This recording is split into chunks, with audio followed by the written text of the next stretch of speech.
चलिए आज देख लेते हैं BSc 6 semester physics paper first solid state and nuclear physics के वो सारे के सारे most important multiple choice question जो इस साल आपके एग्जाम पेपर में आने वाले हैं। चलिए फिर मैं शुरू करता हूं और देखते हैं वो कौन कौन से क्वेश्चन हैं। मॉडल पेपर अपना साथ लेके बैठो, टिक लगा लो और मॉडल का भी कोई क्वेश्चन मत छोड़ना। आई होप कि पूरा पेपर आपका पढ़ा हुआ आएगा, ठीक है। क्वेश्चन फर्स्ट में लेता हूं, किसी नाभिक की औसत बंधन ऊर्जा है। भाई किसी नाभिक की औसत बंधन ऊर्जा कितनी होती है आप मुझसे पूछोगे, मैं बिना ऑप्शन पढ़े बता दूंगा 8 मेगा इलेक्ट्रॉन वोल्ट। याद कर लो, दिमाग में फंसा लो, कहीं भी किसी भी नंबर पे क्वेश्चन आए छोड़ना मत, ठीक है। तो राइट ऑप्शन कौन सा है इसका, 8 मेगा इलेक्ट्रॉन वोल्ट, ठीक है। प्रीवियस पेपर में आया हुआ क्वेश्चन है ये।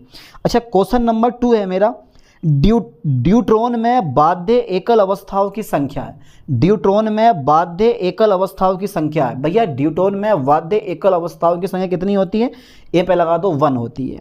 सर लगा दिया 1 पे। अच्छा क्वेश्चन नंबर 3 है, निम्न में से कौन रेडियो एक्टिविटी की इकाई नहीं है। भाई रेडियो एक्टिविटी आप एक जमाने से पढ़ते आ रहे हो, तो जल्दी फास्टली बताओ निम्न में से कौन रेडियो एक्टिविटी की इकाई नहीं है।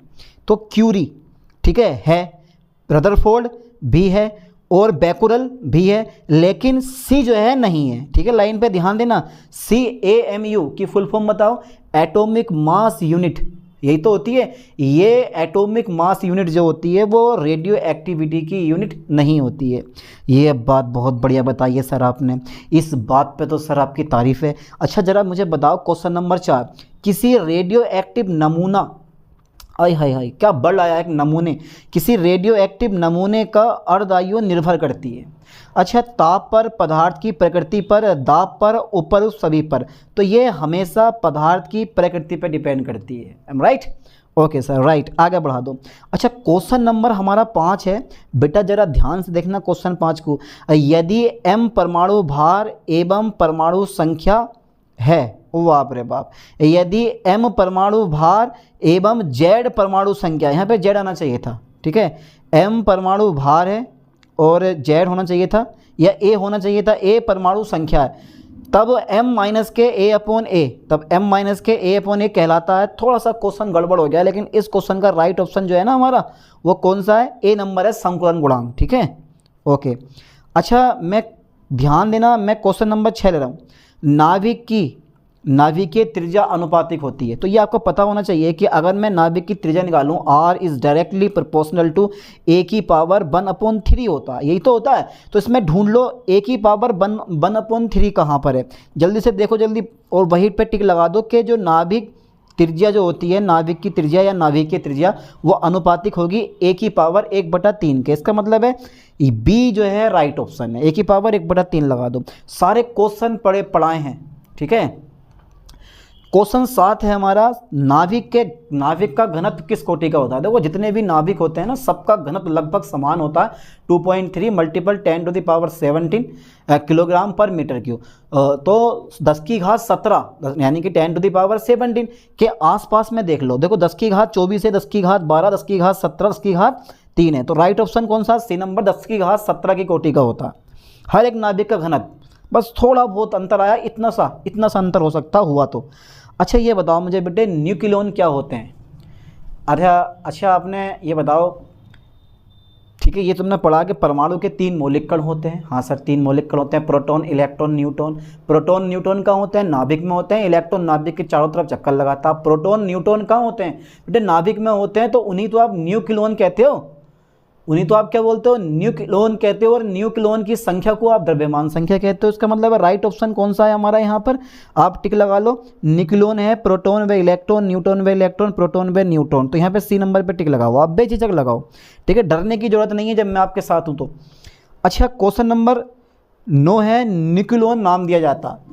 देखो वही क्वेश्चन मैंने रिपीट कर दिया, न्यूक्लियॉन नाम दिया जाता, तो पता होना चाहिए न्यूक्लियॉन नाम दिया जाता है प्रोटॉन व न्यूट्रॉन को, प्रोटॉन व न्यूट्रॉन को। अब मुझे बताओ जरा जल्दी फास्टली कि प्रोटॉन और न्यूट्रॉन के योग को आप क्या बोलते हो, द्रव्यमान संख्या। द्रव्यमान संख्या को आप क्या बोलते हो, न्यूक्लियॉन भी कहते हो, ठीक है। न्यूक्लियॉन यानी कि न्यूक्लियॉनों की संख्या को द्रव्यमान संख्या कहते हैं, जिसे आप ऐसे शो करते हो, A बराबर तो प्रोटॉनों की संख्या प्लस न्यूट्रॉनों की संख्या। ध्यान देना, आप यहाँ से निकाल सकते हो। तो मुझे ज़रा एक क्वेश्चन मैं आपको करने के लिए दे रहा हूँ 13 एल्युमिनियम 27, 13 एल्युमिनियम 27 में कितने प्रोटॉन है, कितने इलेक्ट्रॉन है और कितने न्यूट्रॉन होंगे, जल्दी बताओ। ठीक है, ओके ओके। अच्छा, क्वेश्चन नंबर 10 मेरे पास आ जाता है नाभिकीय त्रिज्या का मात्रक है। नाभिकीय त्रिज्या जब भी आप फाइंड करोगे, फर्मी में फाइंड करोगे, इसका मतलब है D number is a right option. ठीक है, ओके सर, लगा दिया। अच्छा, क्वेश्चन नंबर 11 है, बड़ा शानदार क्वेश्चन लगता है मुझे 11। नाभिकीय त्रिज्या आर तथा परमाणुीय द्रव्यमान संख्या ए के बीच संबंध है। तो ये मैंने तुम्हें बता दिया कि भैया आर बराबर होता है आर नोट और ए की पावर 1/3। यहाँ पर आर नोट जो है ना वो एक स्वाभाविक यानी कि नियतांक होता है। ठीक है, यानी कि अनुभाविक बोल दो, नियतांक होता है जिसका मान कितना होता है 1.2 मल्टीपल 10⁻⁻15 मीटर होता है। इसका मतलब है यहाँ पर कोई इक्वेशन है एक आर बराबर आर नोट, यानी कि जो तुम जीरो देख रहे हो ना ये पैरों में लगा हुआ होता है आर के पैरों में जीरो लगा हुआ है। इसका मतलब है हमारा राइट ऑप्शन ए नंबर है, आर बराबर आर नोट ए की पावर 1/3। ठीक है, सही करके लिख लेना, इसको अपनी रफ में नोट कर लेना। अच्छा, क्वेश्चन नंबर 12 है और ये धमाल मचाएगा। नाभिकीय आयतन, फोकस करें क्वेश्चन पर फोकस करें भाई ठीक से। नाभिकीय आयतन भी तथा द्रव्यमान संख्या ए में संबंध है। भाई ऐसे क्वेश्चन एग्जाम में फंसते हैं हमेशा। ठीक है, मॉडल का भी कोई क्वेश्चन मत छोड़ना और ये भी कोई क्वेश्चन मत छोड़ना। आप कल पेपर है दे के आओगे, देखना सारे क्वेश्चन आपके पड़े हुए होंगे। चलिए भैया, यहाँ पर जो राइट ऑप्शन है इसका ए नंबर पे टिक लगा दो। जो आयतन होता है वो द्रव्यमान संख्या के सीधे समानुपाती होता है, यहाँ पे ए नंबर पे टिक लगा दो। अच्छा, क्वेश्चन नंबर 13 है। क्वेश्चन नंबर 13 जो है भाई क्वेश्चन ही नहीं है यहाँ पे। तो यहाँ पर होता है कि जो नाभिक का घनत्व होता है ना, क्वेश्चन अगर तुम लिखोगे तो क्वेश्चन लिख लेना नाभिक का घनत्व द्रव्यमान संख्या के होता है। क्या होता है जल्दी बताओ फास्टली। इसका उत्तर सी है, द्रव्यमान संख्या पे डिपेंड नहीं करता, सी पे टिक लगा दो आप। ठीक है, is a right option C number. यानी कि जो नाभिक का घनत्व होता है वो द्रव्यमान संख्या पे डिपेंड करता नहीं करता। ए से ए जो है ना वो कट जाता है, जब आप कैलकुलेशन करते हो तो ए से ए कट जाता है। इसका मतलब है घनत्व जो होता है वो ए की पावर 0 पे डिपेंड करता है, मतलब द्रव्यमान संख्या पे डिपेंड नहीं करता। ओके, अच्छा ये बताओ क्वेश्चन नंबर 14 हमारा आ गया है। गोलाकार नाभिक का यानी कि चतुर्ध्रुव होना चाहिए था। गोलाकार नाभिक का चतुर्ध्रुव अघूर्ण होता है। कैसा होता है? शून्य होता है हमेशा। चलिए मैं आगे बढ़ाता हूँ। क्वेश्चन 15 है हमारा, ड्यूटोन का चतुर्ध्रुव अघूर्ण होता है। जल्दी बताओ ड्यूटोन का कैसा होता है? धनात्मक होता है। Okay sir, okay. अच्छा, एक नाभिक की बंधन ऊर्जा तुल्य होती है। भाई एक नाभिक की बंधन ऊर्जा किसके तुल्य होती है? तो ये आइंस्टीन ने बताया था और आपको याद भी है कि जब प्रोटॉन और न्यूट्रॉन मिलकर नाभिक का निर्माण करते हैं तो डेल्टा एम द्रव्यमान लुप्त हो जाता है, जिसके तुल्य डेल्टा एम सी स्क्वायर ऊर्जा उत्पन्न हो जाती है, जिसे हम बंधन ऊर्जा कहते हैं। और इसी ऊर्जा से प्रोटॉन और न्यूट्रॉन नाभिक में बंधे रहते हैं। अगर प्रोटॉन और न्यूट्रॉनों को अलग अलग करना है तो बंधन ऊर्जा के बराबर आपको ऊर्जा देनी होती है। ये तो तुम्हें पढ़ा ही है इसके बारे में। तो नाभिक की द्रव्यमान क्षति, ठीक है, ओके। अच्छा, क्वेश्चन 17 है, एक एएमयू किसके बराबर होता है? भाई एक एटॉमिक मास यूनिट किसके बराबर होता है? तो 931 मेगा इलेक्ट्रॉन वोल्ट के बराबर होता है। हटाते हैं इसको भी। क्वेश्चन 18 है, किस तत्व की प्रति न्यूक्लियन बंधन ऊर्जा सबसे अधिक होती है? तो ये मैंने ग्राफ के द्वारा, थ्योरी में जब मैंने पढ़ाया था ना तो समझाया था ये ग्राफ के द्वारा। तो जो आयरन पड़ता है ना, आयरन जिसका परमाणु भार या द्रव्यमान संख्या 56 होती है, उसी की बंधन ऊर्जा प्रति न्यूक्लियन सबसे अधिक होती है। तो यहाँ पर 26 Fe, ठीक है, 56, ये ध्यान देना, इस पर मत लगाना 92 यूरेनियम 238, क्योंकि 26 Fe 26 Fe 56 के बाद जो है ग्राफ जो आपके पास ये प्रति न्यूक्लियन बंधन ऊर्जा होती है वो डाउन होने लगती है, ध्यान देना। तो C number is the right option है। Okay okay. अच्छा, क्वेश्चन नंबर 19 है, नाभिकीय बल होते हैं। प्रीवियस पेपर में आया हुआ, क्वेश्चन पेपर उठा के देख लेना, ठीक है। लघु परासी, अकर्षी एवं संतृप्त। बी नंबर है लघु परासी, अकर्षी एवं असंतृप्त। लघु परासी, अकर्षी एवं प्रतिकर्षी भी। डी नंबर है दीर्घ परासी, अकर्षी एवं प्रतिकर्षी। राइट ऑप्शन ए नंबर पे टिक लगाओ, लघु परासी, अकर्षी एवं संतृप्त। अच्छा, राइट ऑप्शन युकावा ने खोजा। भैया युकावा ने कुछ खोजा। अरे युकावा ने खोजा तो क्या खोजा भैया? पाई मैसोन खोजा, ठीक है। युकावा ने पाई मैसोन खोजा। दिमाग में फंसा लो इस चीज़ को। फंसा लिया सर। अच्छा ये बताइए, नाभिकीय बल है आवेश आश्रित, आवेश अनाश्रित, असंतृप्त, क्षीण। तो बेटा बी नंबर पे टिक लगाओ, आवेश अनाश्रित होता है, ठीक है।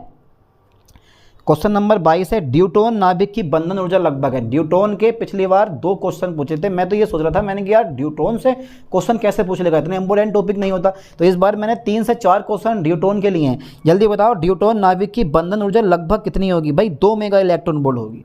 अरे यार बहुत सारे क्वेश्चन आपके इस पेपर में यानी कि इन क्वेश्चन में से फंसने वाले हैं, तो यार अच्छे से तैयारी करना इन क्वेश्चन की, छोड़ ला मत एक क्वेश्चन भी। अच्छा क्वेश्चन नंबर 23 है, जब बीटा 6 होता है तो कौन सी समीकरण होती है। देखो जब किसी रेडियो एक्टिव एलिमेंट से बीटा कण बाहर निकलता है तो परमाणु क्रमांक 1 क्या होता है, बढ़ जाता है। ध्यान देना, साथ में एंटी न्यूट्रिनो भी उत्पन्न होता है, यानी कि एंटी न्यूट्रिनो भी उत्पन्न होता है। तो A number is the right option. तो यहाँ पर एक परमाणु क्रमांक बढ़ गया है, एक इलेक्ट्रॉन बाहर गया, क्योंकि बीटा जो बीटा कण होता है वो तिरगामी इलेक्ट्रॉन होता है, तिरगामी इलेक्ट्रॉन होता है, जिसके बाहर निकलने से परमाणु क्रमांक 1 बढ़ जाता है, साथ में एंटी न्यूट्रिनो पार्टिकल भी उत्पन्न होता है। तो यहाँ पे ए नंबर पे टिक लगा दो, राइट ऑप्शन है। अच्छा क्वेश्चन नंबर है हमारा, क्वेश्चन नंबर 24 है, दी गई परमाणु प्रतिक्रिया में तत्व X है, ठीक है। तो तत्व X जो है ना, देखो यहाँ पर एक पॉजिट्रॉन बाहर हुआ, तो यार यहाँ से ना पता नहीं क्या कर रखा है इन लोगों ने, सोडियम का परमाणु क्रमांक तो कभी 10 होता ही नहीं है, ठीक है। तो इसका राइट ऑप्शन ये डी होना चाहिए मेरे ख्याल से। अच्छा क्वेश्चन नंबर 25 है, बीटा 6 रेडियोधर्मी नाभिक से उत्सर्जित करता है हमेशा इलेक्ट्रॉन, क्योंकि बीटा कण जो होता है ना वो तीव्रगामी इलेक्ट्रॉन होता है, ठीक है। जैसे ही नाभिक से बीटा कण बाहर निकला, समझो नाभिक से इलेक्ट्रॉन बाहर निकला। चलिए आगे देखते हैं। अच्छा क्वेश्चन 26 है, गामा किरणें हैं। गामा किरणें क्या होती हैं, प्रोटॉन होती हैं, न्यूट्रॉन होती हैं, इलेक्ट्रॉन होती हैं या फोटोन होती हैं। तो इस बात के बारे में आपको पता है कि जो गामा किरणें होती हैं वो हमेशा फोटोन होती हैं। डी नंबर पर आप टिक लगा दो बेझिझक।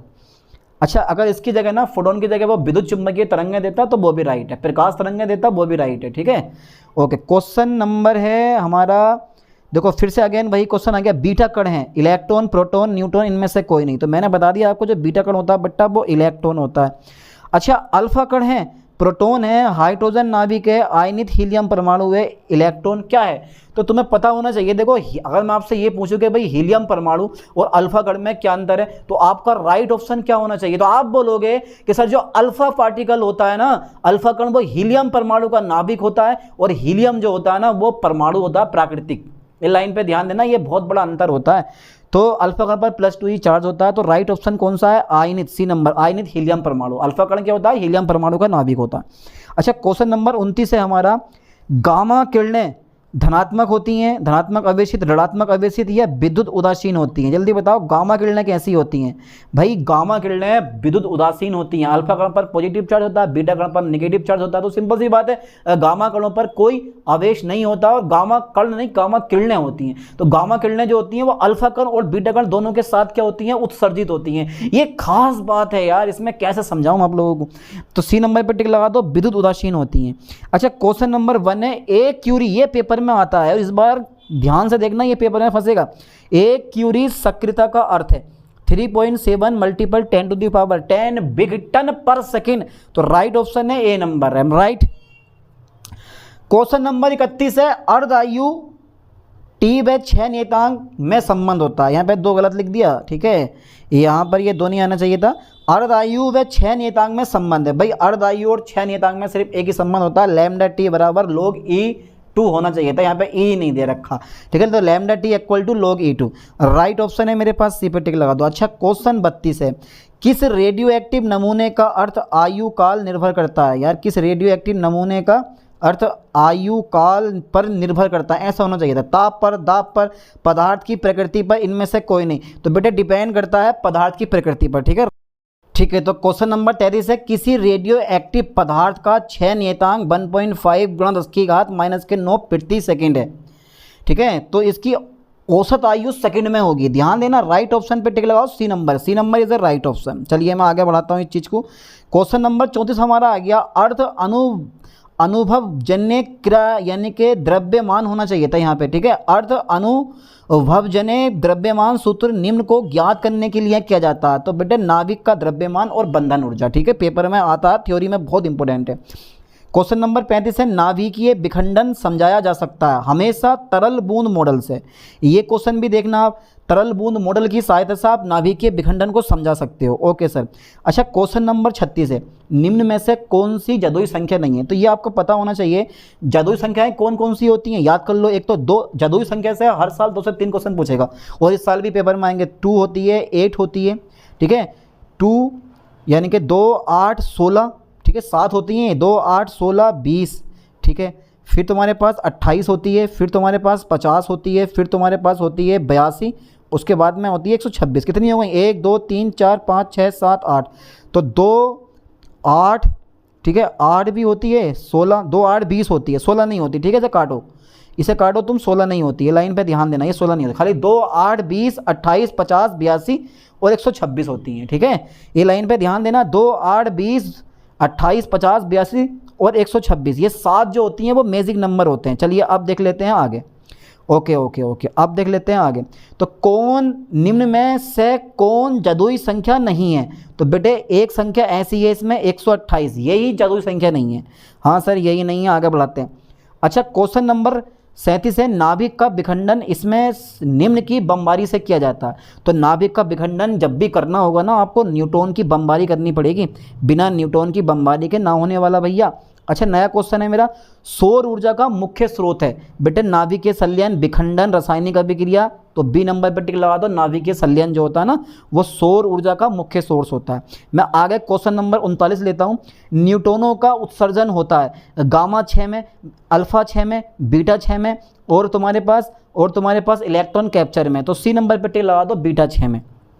ओके अच्छा क्वेश्चन नंबर 40 है, सोडियम 24 का अर्ध आयुकाल 15 घंटा। सोडियम 24 का अर्ध आयुकाल 15 घंटा, तो इससे 87.5% क्षय होने में कितना समय लगेगा?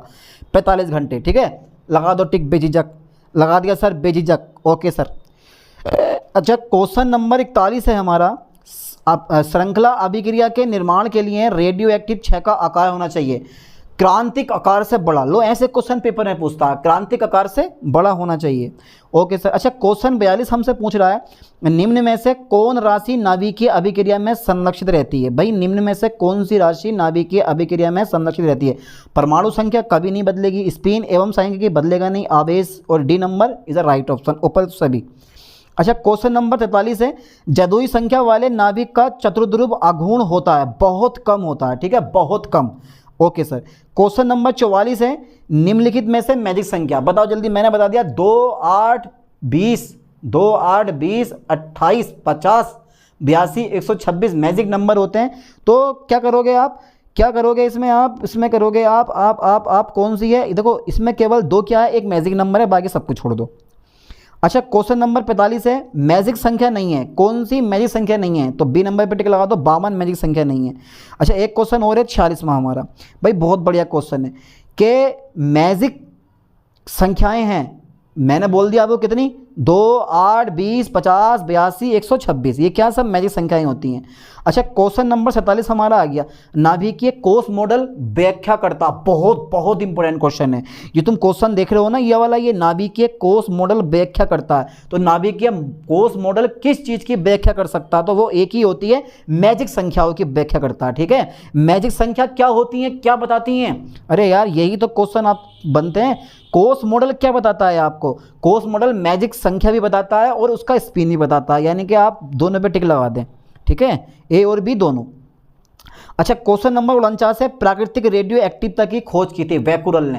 ये लाइन पे ध्यान देना, प्राकृतिक रेडियो एक्टिवता की खोज वैकुरल ने की थी।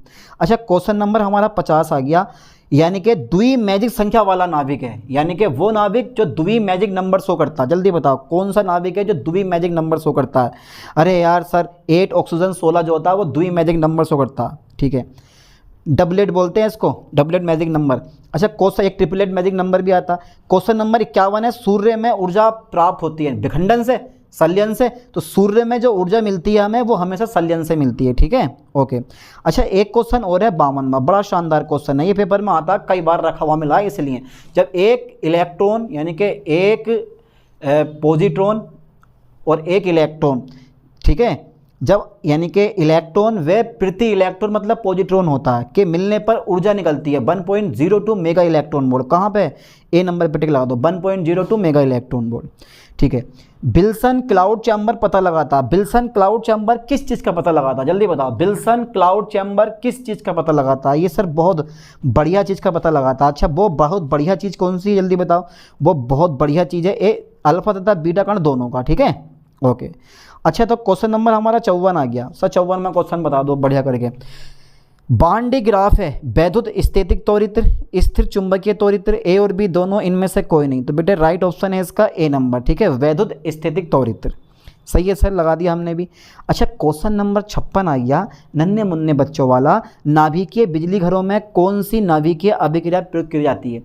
अब ये मत सोचना कि ये जो हाइड्रो पावर प्लांट होते हैं जहाँ से यानी कि पानी के जरिए विद्युत धारा उत्पन्न की जाती है, वो वाला नहीं, जो स्टीम द्वारा उत्पन्न की जाती है। पहले स्टीम बनाई जाती है, स्टीम बनाने के बाद उससे टरबाइन चला के बिजली उत्पादन किया जाता है, ठीक है। तो स्टीम बनाने के लिए आप नाभिकीय रिएक्टर का यूज करते हो जिसमें यूरेनियम धातु का विखंडन किया जाता है। तो ध्यान देना, नाभिकीय बिजली घरों में कौन सी नाभिकीय अभिक्रिया प्रयुक्त की जाती है, तो ये नाभिकीय विखंडन। पहले चलते थे ये, ठीक है, 1972-73 में आसपास में भारत के पास बहुत सारे नाभिकीय रिएक्टर थे, लेकिन यूरेनियम की मात्रा कम होने पर धीरे धीरे विलुप्त हो गए और हाइड्रो पावर प्लांट शुरू हो गए, ठीक है, यानी कि जल से बिजली उत्पादन शुरू हो गया।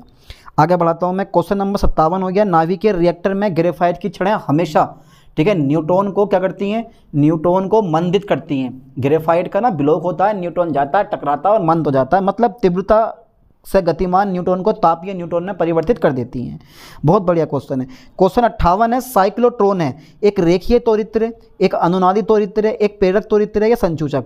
तो ध्यान देना, साइक्लोट्रॉन हमेशा होता है, ए नंबर पर टिक लगा दो, एक रेखीय त्वरित्र, ठीक है सर। अच्छा क्वेश्चन नंबर 59 है हमारा, साइक्लोट्रॉन से प्राप्त किया जा सकता है भैया बहुत हाई यानी कि 10 मेगा इलेक्ट्रॉन वोल्ट ऊर्जा के अल्फा कण। साइक्लोट्रॉन से आप 10 मेगा इलेक्ट्रॉन वोल्ट ऊर्जा के अल्फा कण प्राप्त कर सकते हो, ठीक है। 1V इलेक्ट्रॉन वोल्ट ऊर्जा के प्रदान किए जा सकते हैं सिंक्रोनेट द्वारा, ठीक है, सिंक्रोट्रॉन द्वारा, ठीक है। अच्छा गाइगर मुलर काउंटर या गीगर मुलर काउंटर आधारित है प्रतिदीप्ति पर, आयनन पर, ठीक है, आयनन पर, या फिर इनमें से कोई नहीं फोटोग्राफिक प्रभाव पर। तो ये हमेशा आधारित होता है आयनन, ठीक है, यानी कि आयनन गुण पर डिपेंड करता है। अच्छा ये बताओ, गाइगर मुलर नली में त्रिज्या विद्युत क्षेत्र का मान लगभग होता है। तो यहाँ पे ना एक चीज़ बता दूँ तुम्हें मैं, 10 की घात -6 है, 10 की घात +6 है, 10 की घात -3 है, 10 की घात +3 है। तो right option is A B number, 10 की घात 6 वोल्ट प्रति मीटर, क्योंकि ये विद्युत क्षेत्र की तीव्रता का मात्रक होता है।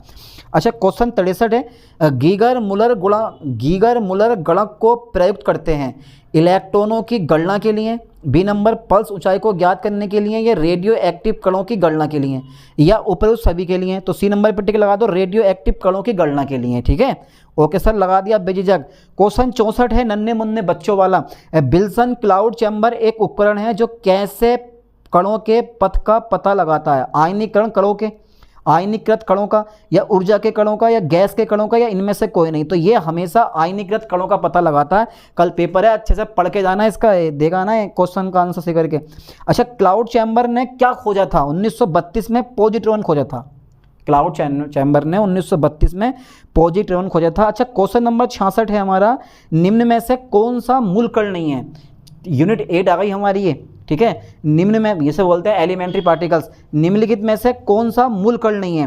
तो यार पॉजिट्रॉन है, मेसोन है, न्यूट्रॉनो है, लेकिन अल्फा कण जो होता है ना मूल कण नहीं होता। चलो क्वेश्चन 67 भी लगे हाथ पढ़ लेते हैं। निम्नलिखित में से कौन सा मूल कण है, निम्नलिखित में से कौन सा मूल कण है। तो भैया ये हो सकता है अल्फा कण हो सकता है, बीटा कण हो सकता है, या हाइड्रोजन अणु। तो आगे पढ़ने की जरूरत नहीं है, बी पे टिक लगा दो, बीटा कण होता है ये, ठीक है। अच्छा क्वेश्चन नंबर 68 हमारा आ गया, पाई मेसोन की खोज की थी। भाई पाई मेसोन की खोज किसने की थी, पॉवेल ने। यहाँ पे टिक लगा दो, ए नंबर पे, पॉवेल ने पाई मेसोन की खोज की थी। अच्छा क्वेश्चन 69 है, म्यू मेसोन की खोज की थी एंडरसन ने। ध्यान देना, म्यू मेसोन की खोज की थी एंडरसन ने। पेपर में पूछ सकता है पाई मेसोन का एक नाम और होता है, के मेसोन का एक नाम और होता है, म्यू मेसोन का एक नाम और होता है। वो कुछ भी करके आपसे पूछ सकता है। अगर आपकी थ्योरी मजबूत है तो आप हर एक क्वेश्चन का आंसर देने में सक्षम हो सकते हो, और अगर थ्योरी मजबूत नहीं है तो भैया क्वेश्चन का आंसर क्या धूल में लट मार का होगा, लग गया तो सही है ना, तो कोई बात ना। चलिए मैं आगे देखता हूं। क्वेश्चन नंबर 70 हमारा आ गया, बेरियन है लेप्टोन तथा मेसोन, न्यूक्लियन तथा हाइप्रोन, लेप्टोन तथा बोसोन, पाई तथा म्यू मेसोन। तो राइट टिक लगाएं। वेरियन जो होते हैं ना वो प्रोटोन, न्यूट्रॉन तथा हाइप्रोन होते हैं, ठीक है। अच्छा सर ठीक है, आगे बढ़ाते हैं।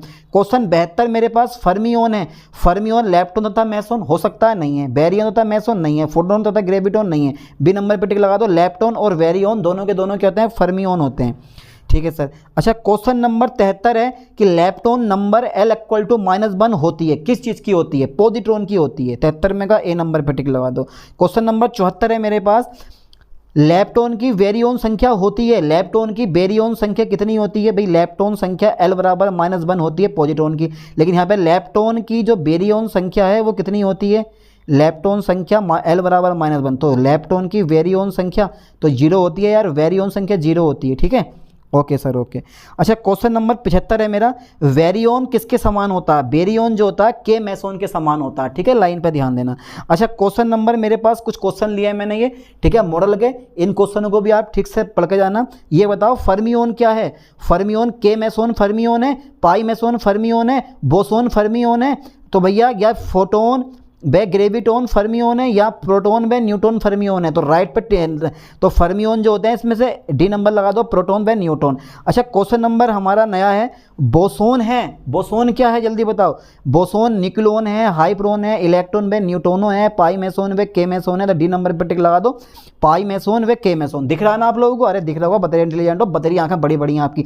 लेप्टोन तथा मेसोन है, दोनों फर्मी कण, दोनों बोस कण, या क्रमशः फर्मी में बोस कण या क्रमशः बोस में फर्मी का कण, तो सी नंबर पर टिक लगाओ। लेप्टोन जो होता है वो फर्मियोन होता है और जो मेसोन होता है वो बोसोन होता है। चलिए, मेसोन एवं बेरियोन को उभयनिष्ठ रूप से कहा जाता है हेड्रोन। ठीक है, फोटोन तथा लेप्टोन के स्पिन कोणीय संवेग होते हैं, डी नंबर पर टिक लगा दो, H and H/2। तो ये क्वेश्चन ना आप ठीक से देख के जाना यार, क्योंकि ये क्वेश्चन पेपर में आए हुए हैं कई बार, इसलिए मैं बता रहा हूँ आपको, ये क्वेश्चन पढ़ के जाना ठीक से। सर पढ़ के चले जाएंगे, आप टेंशन ना लें। ओके भाई, मैं टेंशन नहीं ले रहा हूँ, आप टेंशन आप लोग अच्छे से और पेपर देखा बढ़िया करके। अच्छा नया क्वेश्चन है मेरे पास, फोटोन तथा लेप्टोन के स्पिन कोणीय संवेग होते हैं, डी नंबर मैंने बता दिया, क्रमशः H/H/2। फोटोन का स्पिन होता है, फोटोन का स्पिन कितना होता है जल्दी बताओ बेटे? फोटोन का स्पिन हमेशा 1 होता है। इलेक्ट्रॉन का चक्कण, ये तो सब वही हाफ वाले आ गए, इलेक्ट्रॉन का चक्कण कितना होता है? हाफ होता है। फर्मियोन का स्पिन कितना होता है? डी नंबर या तो आधा होगा या 3/2 होगा। एक इलेक्ट्रॉन युग्म का चक्रण होता है कितना? ए नंबर पर टिक लगा दो। बोसोन का स्पिन होता है यार, एक इलेक्ट्रॉन का चक्रण होता है यार, ये जो ऊपर है इलेक्ट्रॉन का चक्कर लिखा हुआ ऊपर कितना, यहाँ पे तो इलेक्ट्रॉन का चक्कर लिखा हुआ 1/2 होता है, तो राइट है। तो ये एक इलेक्ट्रॉन युग्म, हाँ इलेक्ट्रॉन युग्म का, ठीक है, एक इलेक्ट्रॉन युग्म है, ऊपर ध्यान देना इलेक्ट्रॉन है उसका हाफ, लेकिन इलेक्ट्रॉन युग्म का कितना होता है? 1 होता है, ध्यान देना। बोसोन का स्पिन होता है, डी नंबर पर टिक लगाओ, 0 या 1 होता है। कौन सा कण पृथ्वीकण युग्म सही नहीं है? पृथ्वीकण युग्म सही, तो डी पे लगा दो मेसोन तथा एंटी, ठीक है, मेसोन। Okay sir okay. अच्छा ये बताओ स्थायी कण कौन सा है? भैया डी नंबर पे टिक लगा दो, प्रोटॉन। ठीक है, तो यहाँ तक मेरे काफ़ी, मैंने चलो 75 क्वेश्चन लिए हैं, बाकी कुछ क्वेश्चन मैंने अपने पास से ऐड करे हैं मॉडल के। भाई अच्छे से पढ़ना इन मॉडल के क्वेश्चनों को, छोड़ना मत, एक क्वेश्चन भी पेपर में फंसते हैं। अच्छे से तैयारी करो, पेपर देगा और मुझे बताओ कि सर कितने क्वेश्चन पढ़े हुए आए हैं आप लोगों की। चलिए मिलते हैं नेक्स्ट वीडियो में नेक्स्ट लेक्चर के साथ। थैंक्स।